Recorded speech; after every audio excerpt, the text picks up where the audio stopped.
Que Dios les bendiga, hermanos. En esta hora damos al Señor que estemos aquí nuevamente para adorar y alabar el nombre del Señor. Quiero invitarlo en esta hora para disponernos para escuchar la palabra del Señor. Voy a pedirle que abra su Biblia en Primera de Juan, capítulo 4, versículo 4. Vamos a darle lectura a este versículo de la Escritura. La primera carta del apóstol Juan,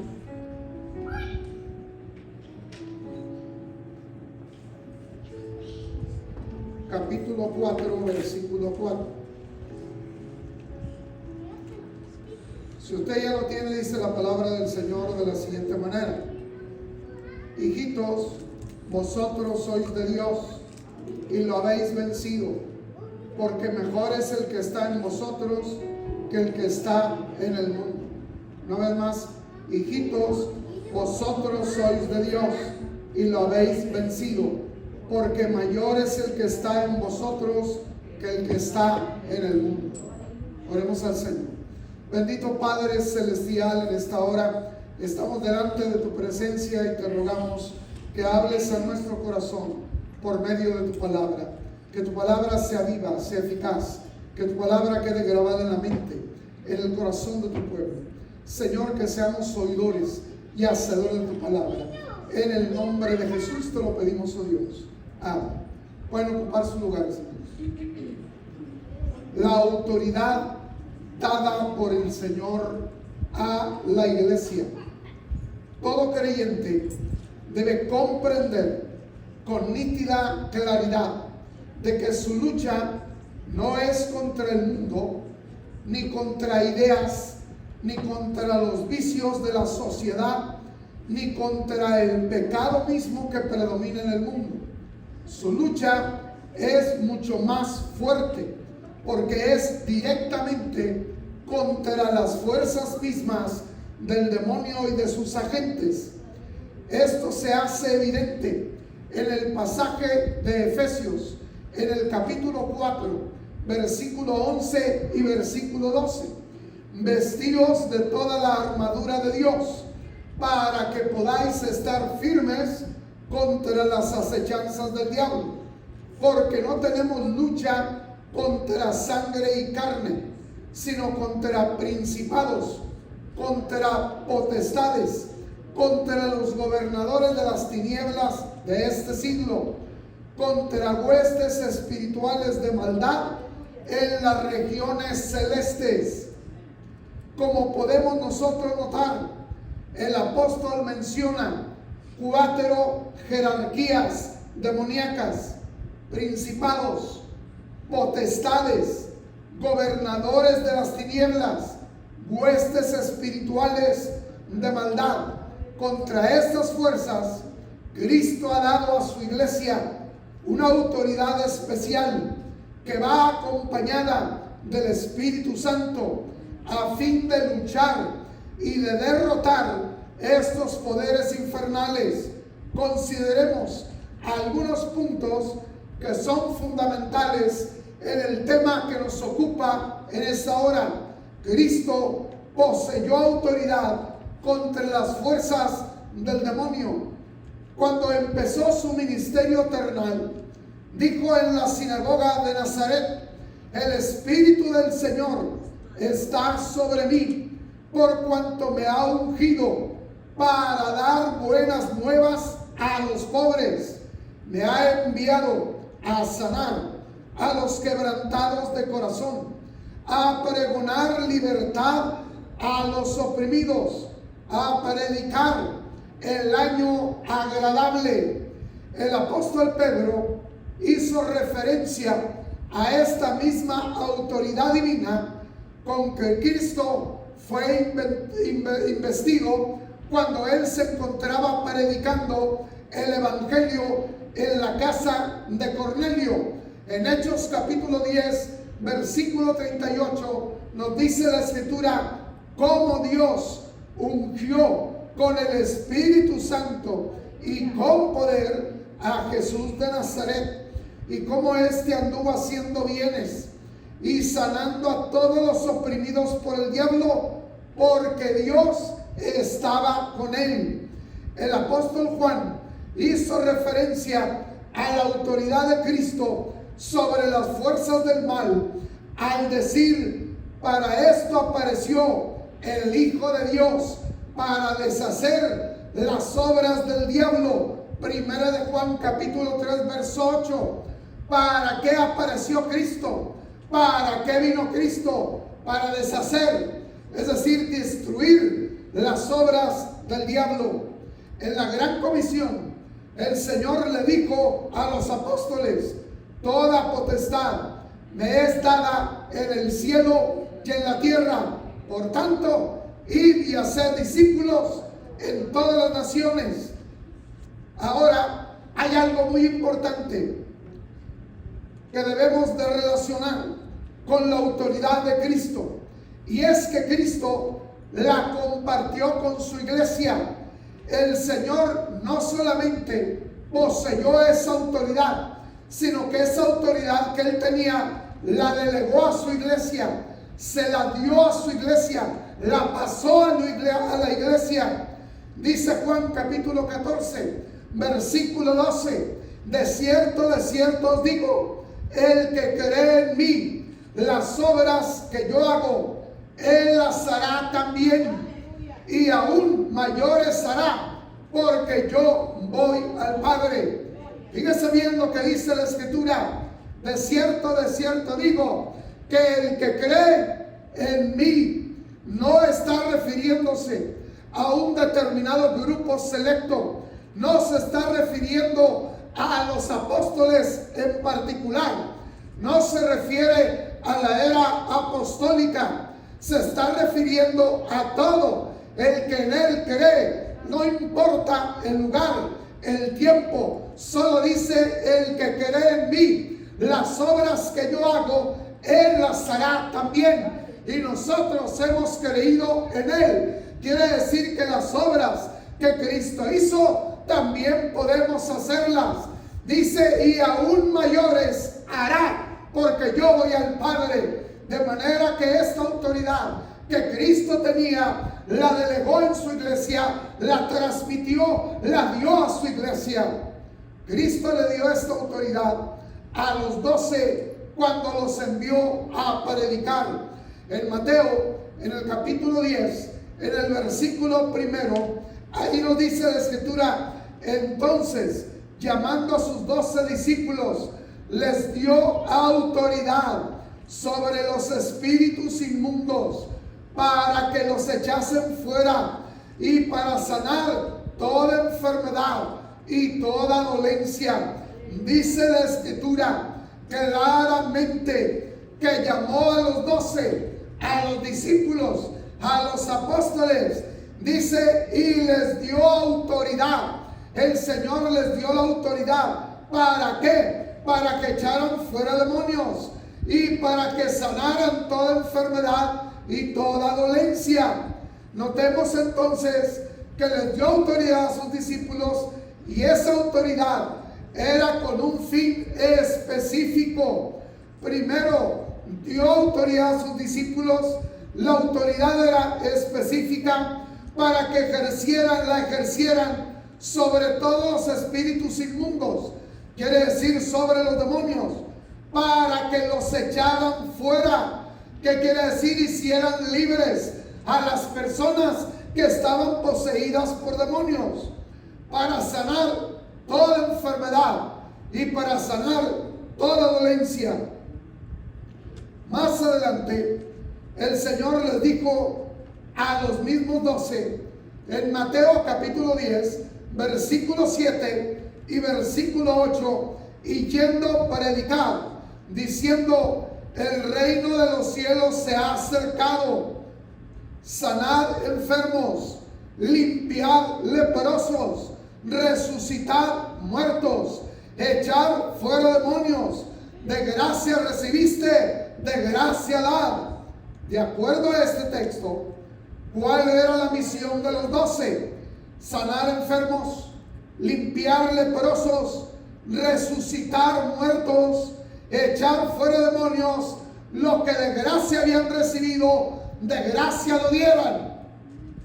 No se puede asumir la idea de que esta autoridad sobre las fuerzas del mal, sobre las enfermedades, fue un privilegio limitado a los apóstoles para la misión de la cual nos habla el texto que hemos citado en Mateo capítulo 12, en el versículo 28 y 29. El Señor explicó en parte lo que significa que el reino de los cielos se ha acercado.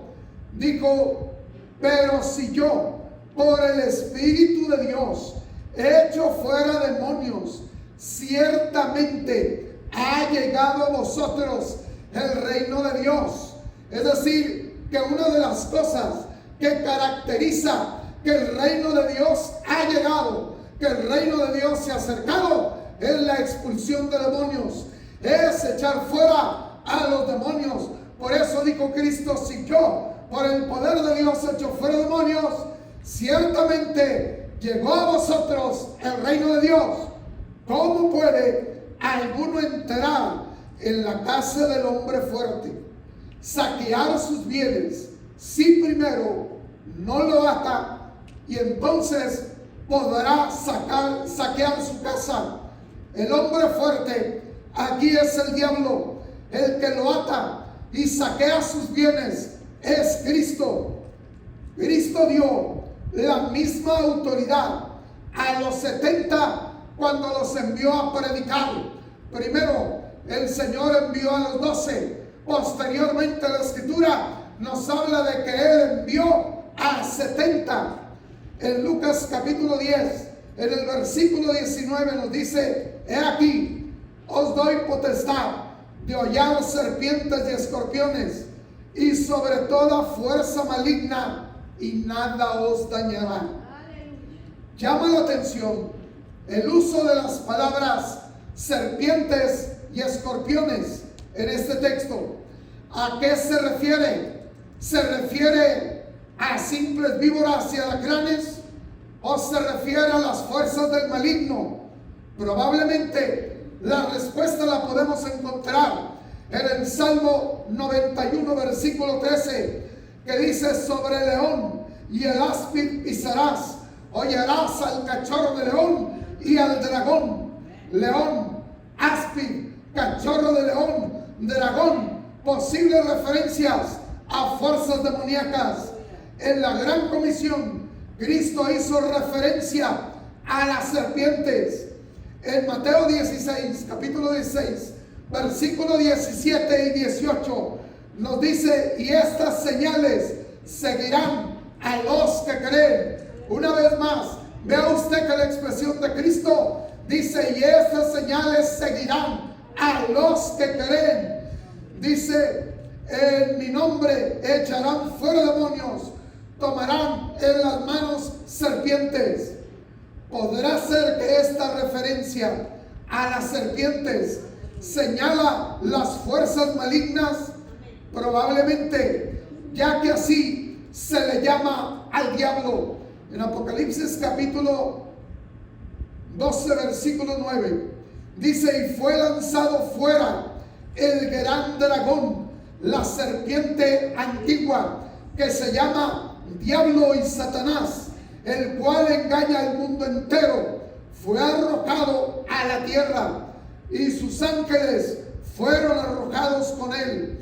Y en Apocalipsis capítulo 20, en el versículo 2, la Escritura dice: prendió al dragón, la serpiente antigua, que es el diablo y Satanás, y lo ató por 1000 años. De manera que se refiere, lo más probable es, se refiere precisamente a las fuerzas malignas. Esa misma autoridad Cristo dio a su iglesia en general, y nosotros somos su iglesia. Nosotros hemos creído en Cristo, hemos depositado nuestra fe en Él, de manera que también a nosotros nos ha sido dada la autoridad de Cristo. En el pasaje de Marcos, en el capítulo 16, versículo 17 y versículo 18, que ya hemos visto, leemos: y estas señales seguirán a los que creen. En mi nombre echarán fuera demonios, hablarán nuevas lenguas, tomarán en las manos serpientes, y si vivieren cosa mortífera no les hará daño. Sobre los enfermos pondrán sus manos y sanarán. Como parte de la gran comisión, según lo narra Lucas, el Señor prometió a su iglesia lo siguiente: he aquí, yo enviaré la promesa del Espíritu Santo, quiere decir la promesa del Padre, sobre vosotros, pero quedaos vosotros en la ciudad de Jerusalén hasta que seáis investidos de poder de lo alto. Esto nos lo dice el versículo del capítulo 24 de Lucas, versículo 49. Lógicamente que este poder otorgado a la iglesia es para cumplir la misión que se le ha encomendado. La iglesia tiene una gran comisión, la comisión de llevar el mensaje del evangelio a todas partes del mundo. Pero para poder llevar a cabo la gran comisión, necesitamos el poder del Espíritu Santo, que viene a capacitarnos para llevar a cabo la obra de Dios. No puede ser llevada en nuestras propias fuerzas. Necesitamos la capacitación del Espíritu Santo en nuestra vida, estar llenos del Espíritu de Dios para poder llevar a cabo la obra del Señor, para poder predicar eficazmente la obra del Evangelio. En Hechos capítulo 1, versículo 4, versículo 5 y versículo 8 nos dice la Escritura: y estando juntos, les mandó que no se fueran de Jerusalén, sino que esperasen la promesa del Padre, la cual les dijo: oíste de mí, porque Juan ciertamente bautizó con agua, mas vosotros seréis bautizados con el Espíritu Santo dentro de no muchos días, pero recibiréis poder cuando haya venido sobre vosotros el Espíritu Santo, y me seréis testigos en Jerusalén, en toda Judea, en Samaria y hasta lo último de la tierra. Hermanos, esa fue la promesa del Señor. Los discípulos no salieron a predicar, no se pusieron de inmediato en marcha para cumplir con la gran comisión. Ellos obedecieron al mandato de Cristo, regresaron a Jerusalén, al aposento alto. Por 10 días permanecieron unánimes en oración, orando, esperando la promesa del Espíritu Santo. Cuando el Espíritu Santo descendió el día del Pentecostés sobre los 120 que estaban en el aposento alto, la Escritura dice que se reunió una gran multitud, porque oyeron el estruendo, oyeron el ruido que provocaba el vocerío de 120 que estaban llenos del Espíritu Santo. Cuando ellos llegaron a aquel lugar, dice que la gente se preguntaba qué era lo que estaba sucediendo, qué era lo que estaba pasando. La gente no podía explicarlo, no podía entenderlo. Algunos decían: yo creo que están borrachos, están llenos de mosto. Pero dice la Escritura que entonces Pedro se pone en pie y predica el primer sermón evangélico, la primera proclamación pública del evangelio. El resultado: se convirtieron 3,000 personas. El Espíritu Santo que había descendido sobre ellos redarguyó el corazón de aquellas personas para entregar sus vidas a Cristo. De manera que ese día nació la iglesia, y de 120 en cuestión de minutos la iglesia tenía más de 3,000 personas. Y en el segundo mensaje de Pedro, que nos registra la Escritura, en el templo después de la sanidad del hombre cojo, dice que se convirtieron 5,000 personas en 2 sermones bajo la unción del Espíritu Santo. Aquella palabra poderosa trajo convicción al corazón de las personas, y el resultado fue que en 2 sermones la iglesia contaba con más de 8,000 miembros, con más de 8,000 personas.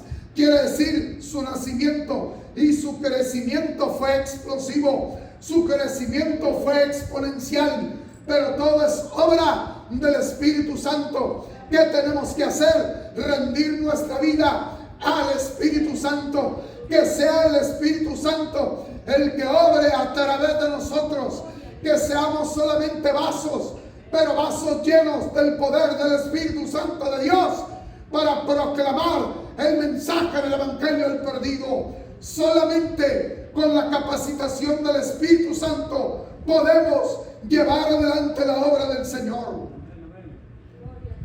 El resto del Nuevo Testamento da testimonio de la autoridad dada por Cristo a su iglesia. El texto que escogimos para el mensaje afirma categóricamente, 1 Juan capítulo 4 verso 4: hijitos, vosotros sois de Dios y habéis vencido. El creyente es una persona vencedora. La Escritura dice que el que está en Cristo es una persona vencedora. No estamos derrotados, ni hemos sido vencidos. Nosotros somos vencedores. La Escritura dice que en Cristo somos más que vencedores por medio de aquel que nos amó. En este pasaje dice: hijitos, vosotros sois de Dios y lo habéis vencido. Lo hemos vencido, porque mayor es el que está en vosotros que el que está en el mundo. Quiere decir, quien vive en mí, quien vive en ti, es mayor, es más grande, es más poderoso que el que está en el mundo. Somos vencedores porque estamos del lado del victorioso, estamos del lado del vencedor. El enemigo que enfrentamos es un enemigo vencido, es un enemigo derrotado, porque Cristo lo derrotó en la cruz del Calvario. La Escritura dice que cuando Cristo murió en la cruz del Calvario y resucitó por medio de su muerte, dice que destruyó al que tenía el imperio de la muerte, es decir, a Satanás. De manera que el enemigo que la iglesia enfrenta es un enemigo ya vencido, ya derrotado, porque Cristo que vive en mí lo venció. Por eso somos más que vencedores en Cristo. El apóstol Pablo le escribió a los Corintios en 2 de Corintios capítulo 10 verso 4 y 5: porque las armas de nuestra milicia no son carnales, sino poderosas en Dios para la destrucción de fortalezas, refutando argumentos y toda altivez que se levanta contra el conocimiento de Dios, y llevando cautivo todo pensamiento a la obediencia a Cristo. Dice que nuestras armas no son carnales, son armas poderosas en Dios para la destrucción de fortalezas. Ya antes el apóstol les había escrito a los Corintios, pero en 1 Corintios capítulo 2 verso 4 y 5 nos dice: y mi palabra, ni mi predicación fue con palabras persuasivas de humana sabiduría. Fíjese bien, estas son palabras que está diciendo Pablo de su experiencia al llevar el mensaje a la iglesia en Corintio. En otras palabras, cuando él llegó en su viaje misionero a Corintios para predicar en Corinto, la palabra del Señor dice: mi palabra, mi predicación no fue con palabras persuasivas de humana sabiduría. Lo que ustedes oyeron no fueron palabras de sabiduría humana, sino que dice: sino con demostración del Espíritu y poder, para que vuestra fe esté fundada no en la sabiduría de los hombres, sino en el poder de Dios. La sabiduría nuestra está fundada no en la sabiduría humana, sino en el poder de Dios. Hermano, todo es obra del poder de Dios. Él dice que su predicación fue con demostración del Espíritu y de poder. Quiere decir, fue algo poderosa la palabra y los milagros que Dios realizó a través del apóstol Pablo. Es obvio que en el libro de los Hechos, la iglesia apostólica deseaba servir al Señor con la autoridad que Él había concedido a los suyos. Por eso, en la iglesia de Jerusalén, en una de sus oraciones, le pidieron al Señor lo siguiente: y ahora, Señor, mira sus amenazas y concede a tus siervos hablar con denuedo tu palabra, mientras extiendes tu mano, para que se hagan señales y prodigios mediante el nombre de tu santo Hijo Jesús. Señor, estamos siendo amenazados para que no prediquemos, para que no hablemos más en el nombre de Cristo, en el nombre del Señor. Pero Señor, concede a tus siervos, le piden ellos, danos de nuevo, danos valor, que con valor sigamos predicando el Evangelio mientras extiendes tu mano y obras prodigios, señales, milagros. ¿Qué quiere decir? Mientras predicamos, Señor, se manifieste tu poder, obrando grandes milagros, confirmando la palabra que se está predicando. La iglesia necesita esta autoridad. Todo creyente necesita esta autoridad. La iglesia tiene que volver urgentemente a la identidad que tuvo en el período apostólico. De lo contrario, fracasará en su misión en el mundo. La única manera de poder cumplir con la misión que nos corresponde a nosotros en nuestra era, en nuestra generación, necesitamos el poder del Espíritu Santo de Dios. De otra manera, nunca podremos lograr absolutamente nada. Hermano, yo le invito en esta hora para venir aquí al altar y decirle: Señor, lléname del poder de tu Espíritu Santo. Señor, tú has prometido darnos tu Espíritu. Señor, llénanos de tu Santo Espíritu para que podamos predicar, testificar, anunciar el Evangelio bajo el poder de tu Espíritu Santo, para que las vidas sean impactadas por tu palabra, sean impactadas por tu Santo Espíritu. Quiere venir, hermano, aquí en esta hora